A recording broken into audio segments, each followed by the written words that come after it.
নতুন বছর আমাদের কাছে তো অনেক কিছু নিয়ে এসেছে, ভালো মন্দ, এবং আসবেও। এবং ভালো মন্দ নিয়ে আসার পর আমাদের কিন্তু জীবনে অন্যরকম একটা কিছু ঘটতে চলেছে বা অন্য কিছু একটা ঘটবে, এটা আমরা সবাই আশা করি। খারাপ কিন্তু কেউ আশা করি না। যেমন ধরুন, আমি যদি আপনাকে যদি এরকম বলি, আপনার 2022 সালে যেরকম ঘটেছে আপনার সেইভাবেই আপনার 2023 সাল ঘটবে। আপনি যেভাবে উন্নতি করতে পারেননি সেইভাবে এই 2023 সালেও সেইভাবে উন্নতি করতে পারবেন না। এইগুলো বললে কেমন লাগে আপনার? ভালো লাগে না খারাপ লাগবে?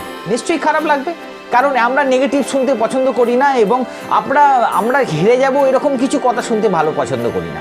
তার কারণ আমি যে কথাগুলো বললাম, আপনাদের যে শব্দগুলো আপনাকে বললাম, সেইগুলো কিন্তু আপনার কিন্তু অনেকটাই খারাপ লেগেছে, আমি জানি। এইগুলো বললে আপনি আমাকে নিশ্চয়ই পছন্দ করবেন না। আবার আমি যদি আপনাকে এটা বলি যে না, আপনি কিন্তু পারেন এই 2023 সালে নিজেকে একটা দারুণ কিছু করে দেখানোর, আপনি পারেন যে এই 2023 সালে আপনার না পাওয়াগুলো পেয়ে দেখাতে, নিজেকে একটা প্রতিষ্ঠিত জায়গায় নিজেকে দাঁড় করাতে আপনি চেষ্টা করলেই পারবেন। আপনি পারবেন, you can do it man. আপনিই পারবেন এই 2023 সালে শ্রেষ্ঠ হয়ে দেখাতে নিজেকে। কেমন লাগছে কথাগুলো?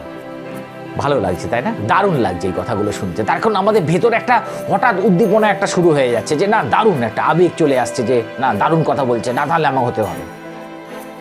আমি কেন এই কথাগুলো বললাম? কারণ হচ্ছে যে আজকে আমি এমন একটা জিনিস নিয়ে আলোচনা করতে এসেছি, যেটা আপনি যদি ঠিকঠাক ইউজ করতে পারেন, যদি আপনি ওটাকে যদি রেসপেক্ট করতে পারেন ওই জিনিসটাকে, তাহলে কি হবে?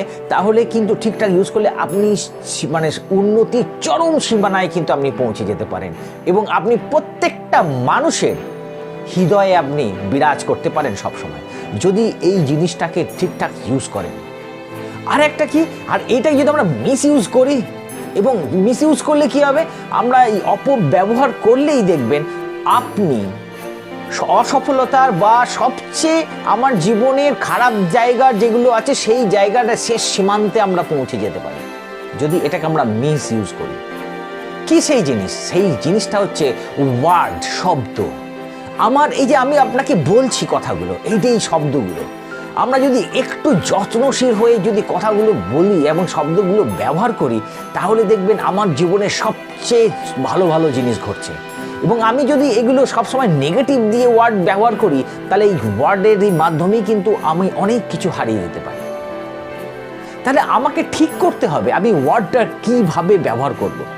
আমার ভাষায় আমি নিজে যেটা বুঝেছি আমার জীবন দিয়ে, আমি এই WORD এইটারও একটা মানে আছে। WORD এর প্রত্যেকটা ক্যাপিটালের একটা মানে আছে, এটা আমি বিশ্বাস করি।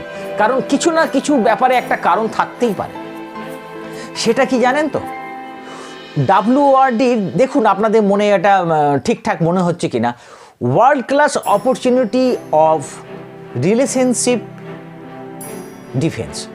World class opportunity of relationship defence মানে হচ্ছে যে আপনার এই সম্পর্কগুলোকে সুরক্ষা করার একটা বিশ্বের সবচেয়ে ভালো সুযোগ এটা। এই ওয়ার্ডেই হচ্ছে আপনি প্রত্যেকটা সম্পর্কগুলোকে মজবুত করতে পারেন। এই ওয়ার্ড দিয়েই আপনি জীবনের সব কিছু সফলতা এনে দিতে পারেন, এবং এই ওয়ার্ড দিয়েই আপনি আপনার দূরে থাকা মানুষগুলোকে হৃদয়ের অন্তরে বা নিজের কাছে আনতে পারেন। এই ওয়ার্ডগুলো ভেতরে প্রত্যেকটা যদি বুঝতে পারি, আমরা প্রত্যেকটা মানুষ যদি ঠিকঠাক ইউজ করতে পারি, তাহলে কিন্তু আমাদের লাইফে দারুণভাবে উন্নতি হবে। এবং 2023 সাল আমাদের এই জিনিসটা, এই ওয়ার্ডটাকে আমরা খুব সচেতনভাবে ব্যবহার করব। কারণ এইটা দিয়ে এই ওয়ার্ড যদি উল্টো পাল্টা ব্যবহার করে দিই, এই যে রিলেশনশিপটার যে ডিফেন্স করতে বলছে, এই ডিফেন্সটা যেন আমরা করতে পারি। আমি মুখে বলে দিলাম অথচ আমি কাজে দেখালাম না, সেটা কিন্তু যেন না হয়। আমরা যদি এইটা ওয়ার্ডগুলোকে যদি আমরা ঠিকঠাক যদি ডিফেন্স না করতে পারি না, তাহলে দেখবেন যে কোথায় কিভাবে আমরা সব কিছু হারিয়ে ফেলছি। আমাদের ডিফেন্স করতে হবে, মানুষকে ভালোবাসতে হবে, কথার মাধ্যমেই মানুষের মন জয় করতে হবে। আর সবচেয়ে শিকড় জায়গা কোথায় জানেন? সবচেয়ে আপনার শিকড় জায়গা হচ্ছে সবার মানুষের অন্তরে। আপনি যদি নিজেকে সেফ জোনে বলতে রাখতে চান, তাহলে প্রত্যেকটা মানুষের অন্তরে বিরাজ করতে হবে। অন্তরে বিরাজ করাটা সবসময় হয়তো সহজ নয়, কিন্তু আমাদের ওয়ার্ডগুলো তো আমাদের নিজের কন্ট্রোলে থাকে। ওটা তো আমি ঠিকঠাক ব্যবহার করতেই পারি। কোথাও রেগে গেলে সঙ্গে সঙ্গে উল্টোপাল্টা কথা আমি বলবো না। আমার ওয়ার্ডগুলো যেন একটু সচেতন হয় এবং ওয়ার্ডগুলো কংক্রিট হয়, কনক্রিট মানে মানে একটু কনসেন্ট্রেট, মানে একটা ওয়ার্ডের মানেটা যেন অনেকটা হয়, মানে একটা ছোট্ট ওয়ার্ড, সেই ওয়ার্ডটা এমনই ব্যবহার করব যেন তার মনের মধ্যে যেন ছয়লাভ হয়ে যায় সেই ওয়ার্ডটা। এইরকম ওয়ার্ড বলতে শিখতে হবে আমাদের, এবং প্রত্যেকটা ওয়ার্ড যেন প্রত্যেকটা মানুষের মনে গিয়ে বিরাজ করে। এটা আমাদের 2023 সালে আমার মনে হয় এটা করা উচিত প্রত্যেকটা মানুষের। তো এবার থেকে আমরা 2023 সালে যদি ওয়ার্ডটাকে ঠিক করে ব্যবহার করব। যদি ভিডিওটা আপনাদের কোথাও ছুঁয়ে থাকে তো প্লিজ আপনারা একটু চ্যানেলটিকে সাবস্ক্রাইব করে দেবেন এবং নোটিফিকেশনটি অল করে দেবেন, আর অবশ্যই শেয়ার করে দেবেন। বাই, আবার আসবো একটা নতুন টপিক নিয়ে।